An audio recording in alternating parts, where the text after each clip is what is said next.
You ever leave a casual conversation feeling weirdly tired? Not after a deep heart-to-heart, not after an argument, but after 5 minutes of talking about the weather, weekend plans, or how busy everyone is. You smile, you nod, you say all the right things, and then you walk away feeling like you just ran a mental marathon. Meanwhile, the other person seems fine, energized even. They could do that all day. And you're standing there thinking, why was that so exhausting? It was just small talk. If that sounds familiar, maybe it's you, maybe it's someone you know. Either way, there's a quiet psychology behind why small talk drains some people far more than others, and it has very little to do with being shy, rude, or antisocial. It has everything to do with how certain minds process connection, meaning, and attention. Let's talk about what's really happening beneath those polite smiles. First, there's the depth-oriented thinker. This is the person who doesn't naturally operate on the surface. Their mind is always pulling things inward, asking, what does this mean? Why does this matter? What's underneath this? So when someone says, crazy weather we're having, their brain doesn't just hear a comment, it hears an invitation to either fake interest or suppress a deeper thought. They respond anyway. Yeah, it's been wild. But inside, their mind is stalled because that response didn't connect to anything real. For depth-oriented thinkers, conversation is energizing when it goes somewhere, into ideas, emotions, stories, perspectives. Small talk feels exhausting because it requires them to stay shallow on purpose, to hover above the water when their instinct is to dive.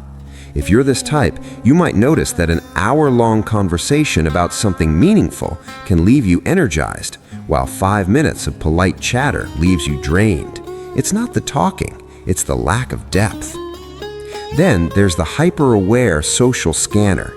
This person isn't just listening to words, they're tracking tone, facial expressions, pauses, micro-reactions. They notice when someone's smile drops half a second too early, when a laugh sounds forced, when energy shifts slightly in the room. Small talk for them isn't casual, it's a performance with invisible rules. They're thinking, am I responding fast enough? Too fast? Do I seem interested? Am I talking too much? Too little? And because small talk has no clear structure or purpose, there's no anchor, just constant adjustment. That mental monitoring takes energy. These people aren't anxious in the obvious way, they're perceptive, and perception, when it's always on, is exhausting, especially in conversations where the stakes are low, but the signals are constant.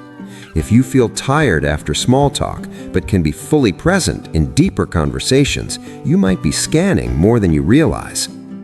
Another type is the meaning seeker. This person doesn't like talking just to fill silence. Silence doesn't scare them. Empty conversation does. Small talk feels pointless, not in a judgmental way, but in a confusing way. They'll participate, they're polite, they ask questions, but part of them is quietly thinking, why are we saying this? What are we actually connecting over? The exhaustion comes from suppressing that question. Meaning seekers thrive on conversations that reveal something about values, experiences, ideas, or inner worlds. Small talk asks them to suspend that instinct and operate in a mode that feels incomplete. If you've ever felt guilty for feeling bored or drained during casual conversation, like something must be wrong with you, this might explain it. Your brain isn't broken, it's oriented towards substance. Then there's the internal processor. These are people who think before they speak, slowly, privately. Their best thoughts don't arrive on demand, they unfold over time. Small talk, by design, moves quickly. Responses are expected instantly. There's no pause to reflect, refine, or choose words carefully. So the internal processor ends up doing double work, trying to keep up socially while also managing an inner lag. Someone asks, "How's work?" They say, "Good, busy." But the real answer, the nuanced one, shows up later, alone, when the conversation is already over. That mismatch is tiring.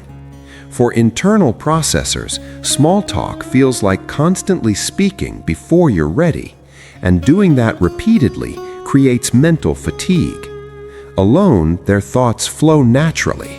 In shallow conversation, they feel rushed out of alignment.